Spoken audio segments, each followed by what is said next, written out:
Hello everyone, welcome to our YouTube channel 01 academy. So आज हामी फेरि ओओपी रिलेटेड भिडियो लिएर आएको छौँ र यो चाहिँ हाम्रो ओओपी रिलेटेड सायद सेकेन्ड भिडियो होला। हामीले प्रिभियस भिडियोमा चाहिँ के गरेको थियौँ भन्दाखेरि हामीले एउटा अब्जेक्ट के हो, क्लास के हो भन्ने बारेमा हामीले एउटा ब्रिफली इन्ट्रोडक्सन दिएको थियौँ। अब यो हाम्रो भिडियो भनेको चाहिँ पब्लिक एन्ड प्राइभेट डाटा के हो र त्यो चाहिँ कसरी कसरी हामीले प्रोग्राममा त्यसलाई लेख्न सक्छौँ र त्यसलाई मेम्बर फङ्सनभित्रै गर्नुपर्छ कि एक्सेस बाहिर गर्नुपर्छ कि एक्सेस भन्ने बारेमा हाम्रो एउटा यो सर्ट भिडियो हो। सो म चाहिँ यहाँ हजुरहरूलाई चाहिँ के गर्छु भन्दाखेरि एउटा प्रोग्राम गरेरै हजुरहरूको कन्सेप्ट क्लियर पार्ने कोसिस गर्छु। ओके, सो यहाँ अब हजुरहरूले देख्न सक्नुहुन्छ हामीले यहाँ पब्लिक प्राइभेट डट सिपिपी भन्ने एउटा फाइल क्रिएट गरेको छौँ हाम्रो प्रोग्रामको लागि। सो अब म चाहिँ यहाँ हाम्रो एउटा प्रोग्राम गर्दैछु। We have to find area of circle and rectangle using public and private data. Okay, so सुरुमा हामी हाम्रो हेडर फाइललाई डिफाइन गरौँ।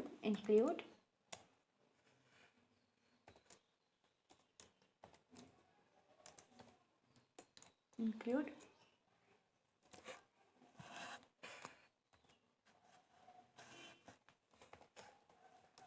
stream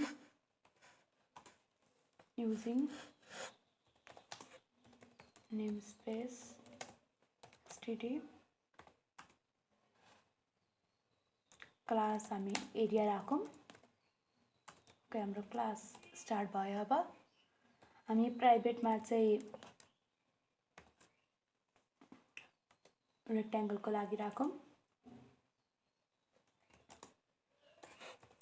and length, breadth, th। त्यसै गरी पब्लिकमा हामी सर्कलको लागि राखौँ int r। ओके, अब हाम्रो यो पब्लिक प्राइभेटमा भएको डाटालाई त हामी यो क्लास बाहिरबाट डाइरेक्टली एक्सेस त गर्न सक्दैनौँ र त्यसको लागि हामीले यसलाई त भित्रै डिफाइन गर्नु पर्यो क्लासभित्रै, र त्यसको लागि हामी एउटा फङ्सन क्रिएट गर्दैछौँ void get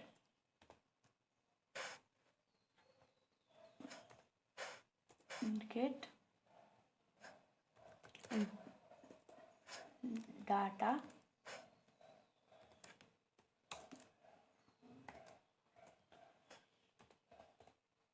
cout enter length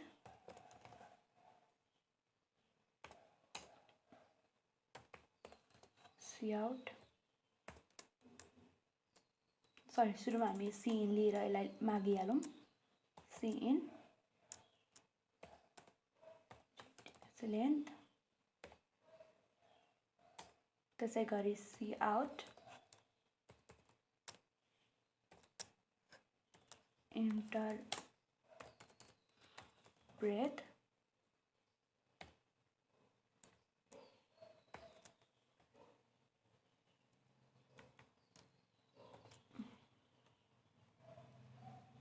अनि त्यसै गरी यसलाई पनि हामी युजरसँग मागिहालौँ।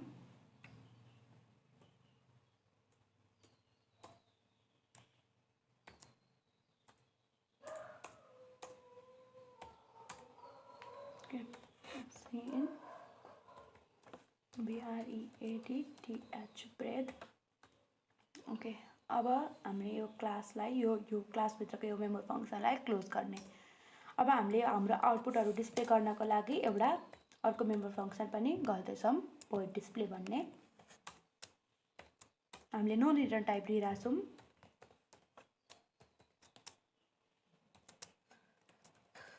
Area of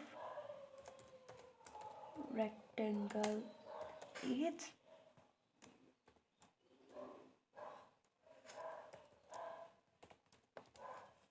length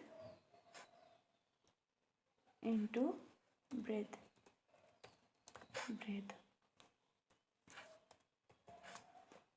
int l ले चाहिँ हाम्रो एउटा लाइन छोड्ने काम गर्दछ।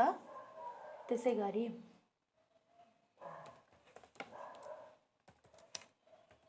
अब हामीलाई एरिया अफ सर्कल पनि त चाहियो। अब area of circle is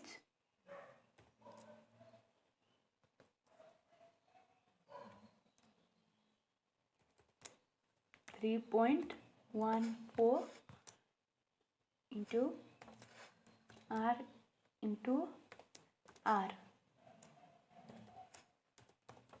int l। Okay, अब हामी यसलाई पनि क्लोज गरिदिउँ। अब हाम्रो यो सायद अब हेर्न सक्नुहुन्छ हामीले डिस्प्ले पनि बनाइसक्यौँ, डाटा लिने पनि यो बनाइसक्यौँ। अब हाम्रो यो क्लासको काम सकियो। अब हामी यसलाई टर्मिनेट गर्दैछौँ। ओके, अब यो पछाडि हामी हाम्रो मेन फङ्सनमा पुग्छौँ। हामीले मेन फङ्सन सुरु गरे।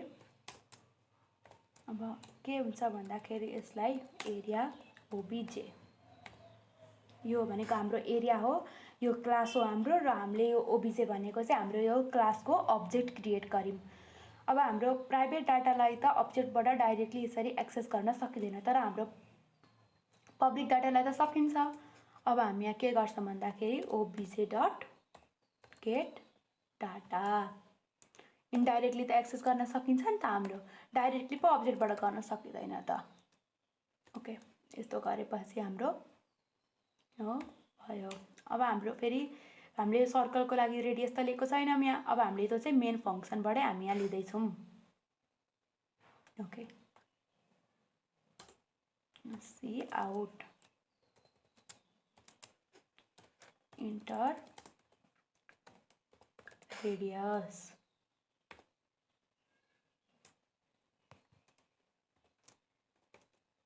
अब यो पछाडि हाम्रो के हुन्छ भन्दाखेरि सी इन। अब हामीले यो त लिनु पर्यो, अब यसलाई लिएर पनि माथि पठाउनु पर्यो, र यसलाई एक्सेस गर्नको लागि त हामीसँग छ हाम्रो अब्जेक्ट, किनभने यो पब्लिक डाटा हो। यो किन पोसिबल छ त, त्यसको मिनिङ किनभने possible due to public data. Okay, अब हामीले यति गरेपछि हामीले यति अब्जेक्ट डट गेट डाटा गरेर हामीले यसलाई कल गरेर हाम्रो यसको लेन्थ र ब्रेथ त गऱ्यौँ होइन। यसलाई हामीले डाइरेक्टली गर्न नसक्नुको कारण चाहिँ यो प्राइभेट डाटा टाइप भएर हो। त्यसै गरी हामीले अब यो रेडियस त बाहिरै लिएर यसलाई हामीले ओबिजे डट आर गर्न मिल्छ, किनभने यो पब्लिक डाटा हो। अब यति गरेपछि हामीले यसलाई डिस्प्ले गराउनु पर्यो। हामीले डिस्प्ले गर्नको लागि हाम्रो यो मेम्बर फङ्सन के छ त, भोइड डिस्प्ले छ। अब हामीले यसलाई पनि त कल गर्नु पर्यो नि त। त्यसलाई पनि त्यसको लागि चाहिँ हाम्रो यहाँ के हुन्छ भन्दाखेरि ओबिजे डट डिस्प्ले।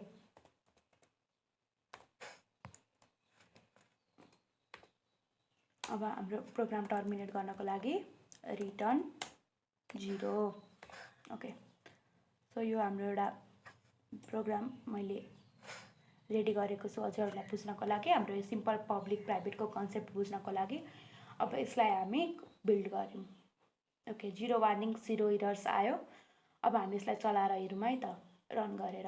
हाम्रो लेन्थ जस्तै हामी सपोज 2 हालिदिउँ रे, ब्रेथ 1 हाल्यौँ अरे, रेडियस भनेको हाम्रो 1 नै हाल्यौँ अरे भने हाम्रो एरिया अफ रेक्टेङ्गल चाहिँ कति हो त, 2 को लेन्थ इन्टु ब्रेथ, अनि एरिया अफ सर्कल भनेको 3.14 इन्टु आर स्क्वायर भनेको 1 इन्टु 1 को स्क्वायर 3.14 हो।